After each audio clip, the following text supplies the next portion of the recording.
So, morning all. Good to see you all again. This is my monthly update. Hey, hang on a minute. I only uploaded a video last week.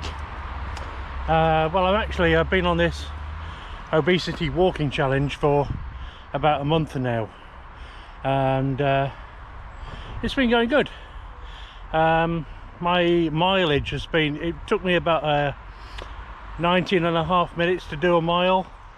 Now it's taking 17.2 minutes, so I'm getting fitter, but not getting thinner.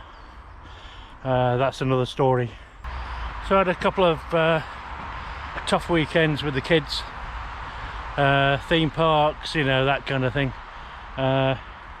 You're never going to get healthy food at a theme park, so consequently not been losing any weight because I've not been eating healthily, which is a bummer really. Anyhow, gotta say, absolutely blown away by the amount of comments I received on my last video, and also the increase in subscribers as well. So thank you everybody who's subscribed to my channel. It's absolutely brilliant. To put your trust and confidence in me, I don't know, but hopefully the videos are going to be interesting for you. So progress my journey on this way to the West Highland Way. So this week the things that I've been concentrating on is, as I say, I've been doing the obesity walking challenge thing, and that's been going really well. I'm not starting my actual backpacking training until after the school summer holidays, which is in the UK starts in kind of like mid-July and goes to the end of August. Everybody's away on holidays. It's difficult to get a steady routine in place, and also it tends to be hot and humid in the UK, which doesn't make walking with a backpack very easy.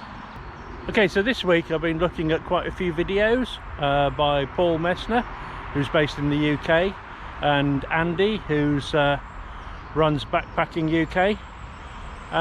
Specifically looking at their gear loadouts for the West Highland Way. And there's a few bits and pieces, I suppose, which has confused me a little bit. Is that they're kind of like, they go, oh, this is my tent and this is my rucksack and these are my clothes that I've used. But they go, oh yes, and this is a sub 9 kilo backpack. You go, but you haven't included the weight of water. So in people's loadouts, do you actually include the weight of water that you're going to carry?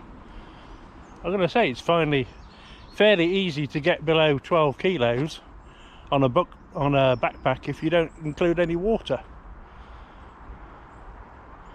But maybe, you know, you start off at 2 kilos of water and then it goes down to 0 and then back up to 2 kilos, so it's a bit of a variable, I suppose.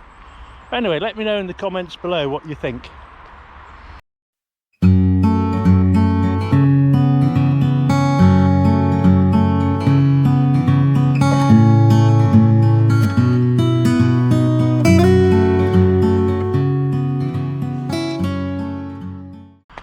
Another conundrum I've been having is food.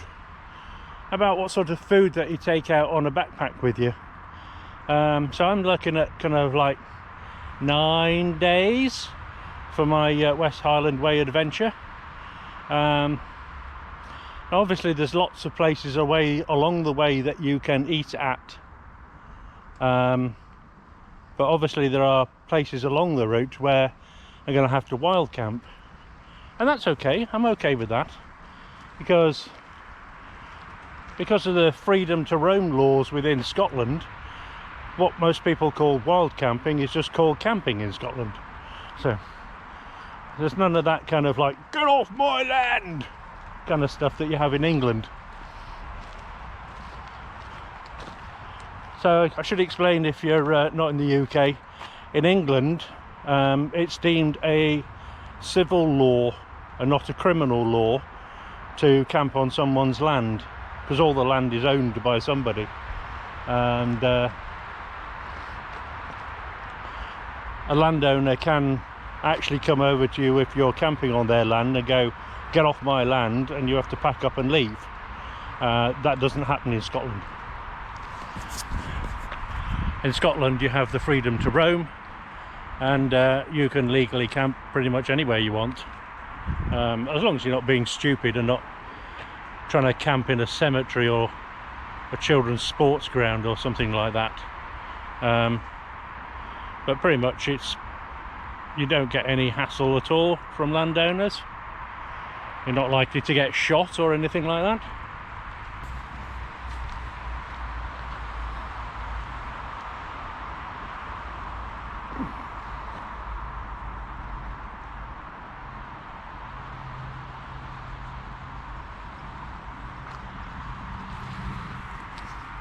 So effectively I was looking at probably round about 2 kilos of food,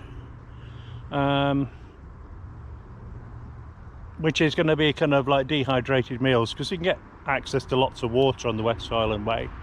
There's tap water up there, but you know, push be shoved, you can get filtered water. You know, obviously you have to take a filter with you, but yeah, so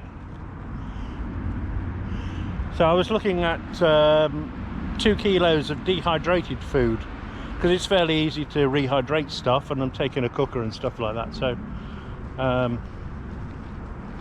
and then use backup meals or breakfast and things bought along the way. But again, I'd be interested to know what your experiences are of taking food onto the trail, and how much you'd actually realistically bring with you and how much you'd buy. That'd be really useful, so if you could let me know also in the comments below.